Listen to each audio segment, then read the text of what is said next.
Ciao a tutti da Arianna, siamo qui allo studio fotografico di Alberto Buzzanca ed Edoardo Varotto per scoprire la ragazza della settimana.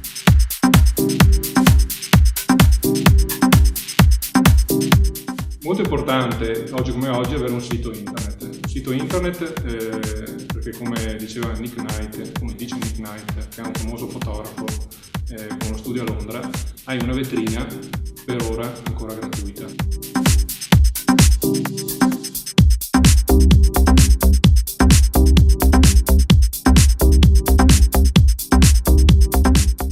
Raissa Campagnola ha 21 anni e vive in provincia di Treviso. Nel 2010 è stata prefinalista di Miss Italia e lavora come modella per cataloghi e workshop fotografici.